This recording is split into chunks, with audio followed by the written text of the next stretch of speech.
Olá pessoal, tudo bem? Nesse vídeo eu gostaria de falar sobre Secretum Secretorum. O Secretum Secretorum é um tratado medieval também conhecido como Segredo de Segredos ou Livro dos Segredos de Segredos, ou em árabe Kitab Sir al-Asrar, ou o Livro da Ciência do Governo, do Bom Ordenamento do Governo.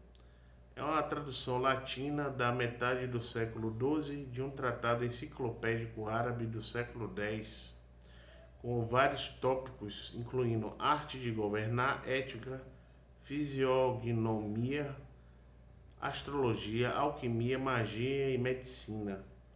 Embora tenha um contexto notadamente criativo e argumentativo, traz consigo muitas situações opostas.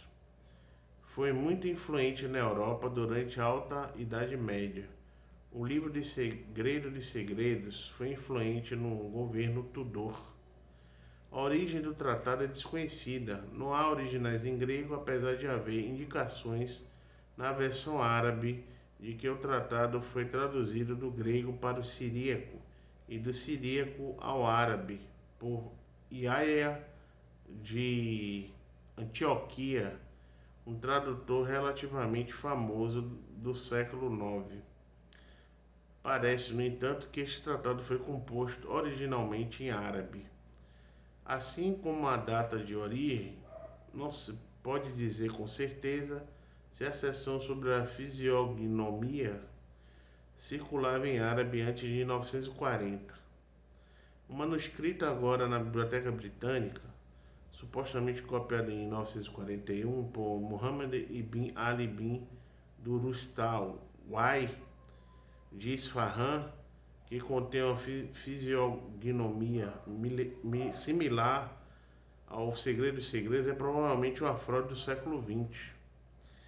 Mas seguramente poderíamos assumir que a forma do texto apareceu depois de Hassawi Ikwan al-Safa ter sido compilada e antes da época em que Ibn Juju escrevia, provavelmente no fim do século X. A versão árabe foi traduzida para o persa pelo menos duas vezes, turco-otomano duas vezes, hebraico e do hebraico para o russo, castelhano e latim. O Secreto Secretorum em latim foi traduzido para tcheco, croata, holandês, alemão, islandês, inglês, aragonês, castelhano, catalão, português, francês e italiano. Existem duas traduções latinas do árabe. A primeira de aproximadamente do ano 1120, por João de Sevilha para Teresa de Leão, rainha de Portugal, preservada atualmente em cerca de 150 cópias. A segunda por volta de 1232 por Filipos Tripolitanos, preservada em mais de 350 cópias, feitas em Antioquia. A segunda versão latina foi traduzida para o inglês por Robert Copland, impressa em 1528.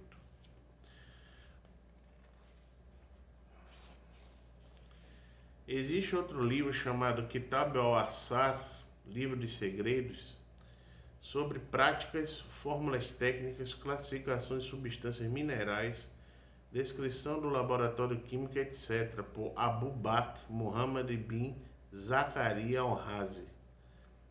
Uma tradução latina apareceu na Europa como Liber Secretorum.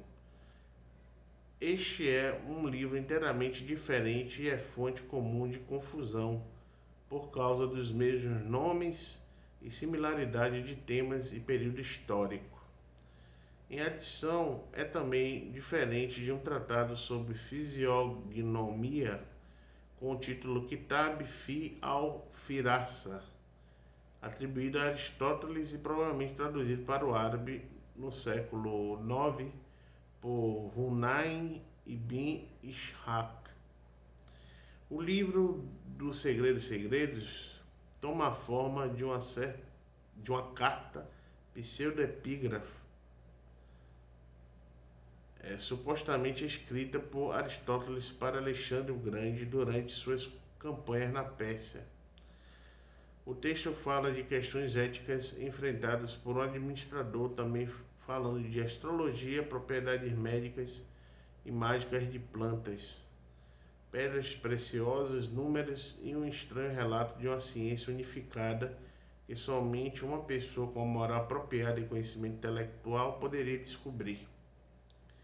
Uma versão estendida que apareceu no século XIII inclui algumas referências sobre alquimia e uma versão primitiva da Talma de Esmeralda. Foi um dos mais excessivamente lidos textos da Alta Idade Média.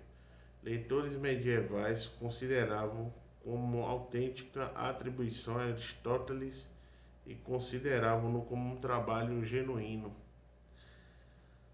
Esteve na lista medieval dos mais lidos por centenas de anos. A atenção acadêmica sobre o texto diminuiu por volta de 1150, mas o interesse de leigos continua até os dias de hoje, em particular entre ocultistas. Os acadêmicos de hoje enxergam-no como uma janela para a vida intelectual medieval.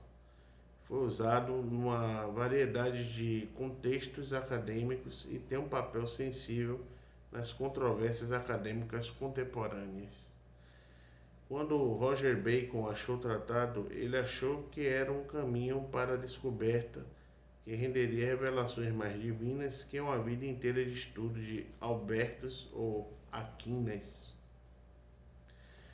Ele gastou a fortuna de sua família em livros secretos e vários experimentos em linguagens de instrumentos e tabelas astronômicas, mas os materiais que ele procurou eram difíceis e muito raros, razão pela qual aqueles que conhecem a arte não são capazes de operar e os livros naquela ciência são tão segregados que um homem mal pode encontrá-los.